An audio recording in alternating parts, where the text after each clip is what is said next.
Karakteristik ketujuh dari buah roh yang ada di Galatia pasal 5 ayat 22 adalah kesetiaan. Apa yang dimaksudkan dengan ini adalah setelah kita menerima Yesus sebagai juru selamat kita dan Roh Kudus masuk ke dalam hati kita, kita menerima DNA di dalam kita yang membuat kita setia terhadap firman Tuhan. Kita memandang firman Tuhan itu bukan hanya sekedar kata-kata, tetapi sesuatu yang sangat benar, sesuatu yang dapat kita imani penuh. Sebelum Anda sepenuhnya percaya kepada Yesus sebagai juru selamat Anda membaca Alkitab. Anda diyakinkan bahwa Alkitab itu adalah buku yang bagus. Ada banyak pelajaran yang bagus untuk Anda, tetapi Anda tidak dapat sepenuhnya percaya semua yang ada di Alkitab. Kalau misalnya ada seseorang yang mengatakan kepada Anda sebagai contoh, Anda adalah seorang pendosa, kemudian Anda berkata, sebenarnya saya tidak begitu jahat. Atau mungkin ketika Alkitab berkata bahwa Yesus mati untuk semua dosa-dosa Anda, dan Anda berkata, kurasa Yesus tidak mati untuk semua dosa-dosaku. Mungkin beberapa atau sebagian, tapi tidak semua dosa-dosaku. Anda lihat, jika Anda tidak memiliki DNA Yesus, Anda tidak dapat secara penuh mengimani Alkitab. Tetapi Anda akan mengambil apa yang Anda sukai dan mempercayai apa yang Anda suka. Sebagian ayat di dalam Alkitab ada yang tidak Anda sukai, Anda tidak percayai.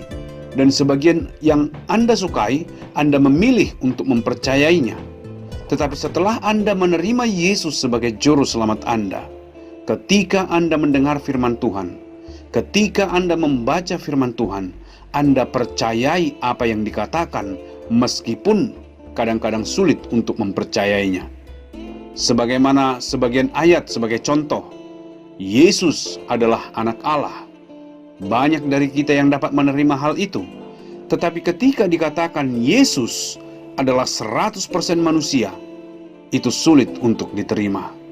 Sebagai contoh, jika Anda berkata Yesus mati di atas kayu salib, dan ketika dia mati di atas kayu salib dia berkata, sudah selesai, yang artinya lunas, yang berarti semua dosa-dosa kita sudah dibayar oleh Yesus ketika dia mati di atas kayu salib untuk kita. Hal ini sulit untuk dibayangkan. Bagaimana mungkin semua dosa-dosa kita, bahkan dosa kita di masa yang akan datang? Bagaimana Yesus mengambil semua dosa-dosa kita dan membayar hukuman atas semua dosa-dosa kita? Sebelum kita menerima Yesus sebagai juru selamat kita bergumul dengan hal ini. Tetapi setelah kita menerima Yesus sebagai juru selamat kita berkata, wow, hal ini sangat benar yang dikatakan oleh Alkitab. Sudah selesai berarti lunas. Lunas berarti semuanya sudah dibayar. Jadi kalau kita sudah menerima Yesus sebagai juru selamat kita, apa yang lebih sulit untuk dimengerti, sulit untuk dipercayai, kita terima saja karena kita memiliki karakteristik itu yang bernama kesetiaan. Sebagai contoh di dalam Yohanes pasal 3 ayat 16 yang berkata, karena begitu besar kasih Allah akan dunia ini, sehingga ia telah mengaruniakan anaknya yang tunggal, supaya barang siapa yang percaya kepadanya tidak binasa, melainkan beroleh hidup yang kekal. Ini kedengaran sangat menakjubkan. Maksud Anda hanya dengan percaya kepada Yesus, hanya mempercayai apa yang dilakukannya di atas kayu salib bagi kita, dan kita akan memiliki hidup yang kekal? Ini kedengarannya sangat menakjubkan. Ini kedengarannya sangat berbeda dengan agama yang lain.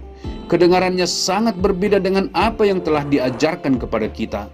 Kalau kita harus melakukan banyak perbuatan, banyak hal, tetapi di sini dikatakan hanya barang siapa yang percaya akan memperoleh hidup yang kekal.